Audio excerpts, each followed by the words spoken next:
तो आज बात करते हैं उत्तर प्रदेश में चल रहे वोटर लिस्ट रिवीजन की।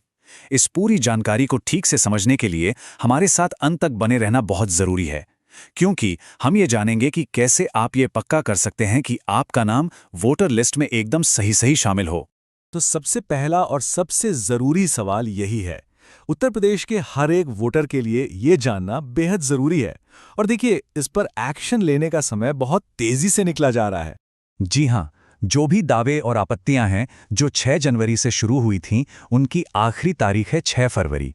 तो चलिए जरा समझते हैं कि इसका असल में मतलब क्या है और आपको क्या करना है। अब आप सोच रहे होंगे कि ये फॉर्म्स क्या हैं और कौन सा फॉर्म किसके लिए है।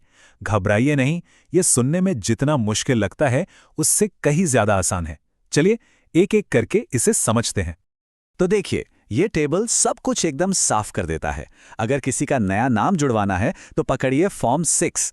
अगर किसी ऐसे व्यक्ति का नाम हटवाना है जो अब नहीं रहे या कहीं और शिफ्ट हो गए हैं तो उसके लिए है फॉर्म 7। और अगर आपके नाम, पते या किसी और डिटेल में कोई गलती है तो उसे ठीक कराने के लिए है फॉर्म 8। सिंपल है ना? अच्छा, अब एक और जरूरी बात। बहुत से लोगों को एक खास तरह का नोटिस मिल रहा है, मैपिंग एरर्स का। अब ये क्या बला है? चलिए इसे भी समझते हैं कि ये क्या है और अगर नोटिस मिले तो करना क्या है। तो मैपिंग का सीधा सा मतलब है अपने वोटर रजिस्ट्रेशन को अपने परिवार के किसी पुराने सदस्य जैसे माता-पिता या दादा-दादी जिनका नाम 2002 से 2006 की लिस्ट में था, उनसे जोड़ना। ये इसलिए किया गया ताकि ये पक्का हो सके कि आप वहीं के निवासी हैं और कोई गड़बड़ी ना हो। और ये आंकड़ा देखिए, 2.22 करोड़। ये कोई छोटा मोटा नंबर नहीं है। इतने सारे लोगों को नोटिस भेजे जा रहे हैं क्योंकि उनके नाम में या परिवार के सदस्यों की उम्र के अंतर में कुछ गड़बड़ियां मिली हैं। और बात यहीं खत्म नहीं होती।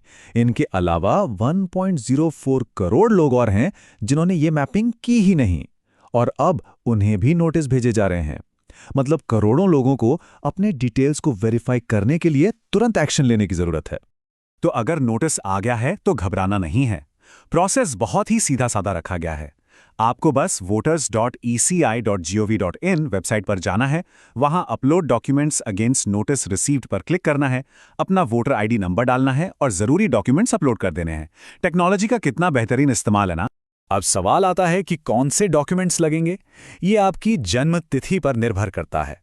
देखिए, इसे 3 हिस्सों में बांटा गया है और चिंता की कोई बात नहीं है। कौन कौन से डॉक्यूमेंट्स मान्य होंगे, इसकी पूरी लिस्ट आपको नोटिस के साथ ही मिल जाएगी। चलिए अब बात करते हैं कि एक्शन कैसे लेना है।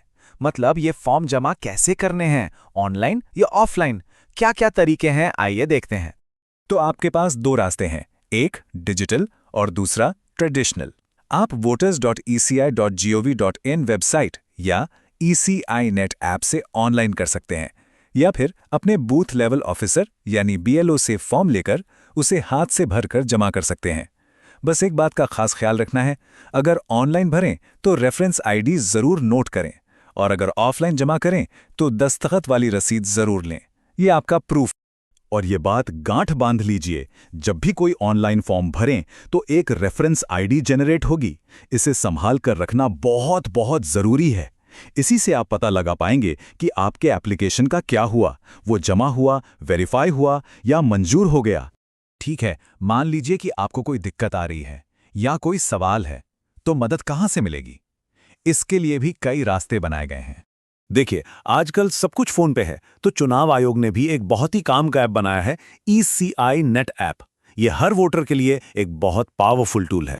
ये सिर्फ एक ऐप नहीं है, ये एक पूरा का पूरा सपोर्ट सिस्टम है। आप इससे फॉर्म भर सकते हैं, डॉक्यूमेंट्स अपलोड कर सकते हैं, और तो और अपने बूथ लेवल ऑफिसर यानी BLO का मोबाइल नंबर ढूंढकर उनसे बात करने के लिए कॉल तक बुक कर सकते हैं। और कोई शिकायत हो तो NGSP पोर्टल के जरिए वो भी दर्ज करा सकते हैं। सब कुछ एक ही जगह पर। और अगर आप ट्विटर, मतलब अब जो X हो गया है, वो इस्तेमाल करते हैं तो वहां भी आप अपनी बात पहुंचा सकते हैं। सभी 403 इलेक्टोरल रजिस्ट्रेशन ऑफिसर्स और 75 डिस्ट्रिक्ट इलेक्शन ऑफिसर्स के ऑफिशियल हैंडल हैं जहां शिकायतों पर सुनवाई होती है। तो चलिए, अब तक हमने जो भी बात की है उसे फटाफट से समेट लेते हैं। वो कौन सी सबसे जरूरी बातें हैं जो आपको याद रखनी है? ये 5 बातें बिल्कुल मत भूलिएगा। पहला, डेडलाइन 6 फरवरी है। दूसरा, नाम जोड़ने के लिए फॉर्म 6, आपत्ति के लिए 7 और सुधार के लिए 8। तीसरा, नोटिस का जवाब ऑनलाइन देना है। चौथा, ECI नेट ऐप को डाउनलोड कर लें, बहुत काम आएगा। और पांचवा, प्रूफ यानी रेफरेंस आईडी या रसीद हमेशा संभाल के रखें। याद रखिए, ये प्रक्रिया सिर्फ डेटा ठीक करने के बारे में नहीं है, बल्कि ये लोकतंत्र में अपनी आवाज को सुरक्षित रखने के बारे में है। ऐसी ही जरूरी जानकारी के लिए ऑल कैन स्टडी को सब्सक्राइब करना ना भूलें। बहुत बहुत धन्यवाद। चलिए अब मिलते हैं अगले एक्सप्लेनर में।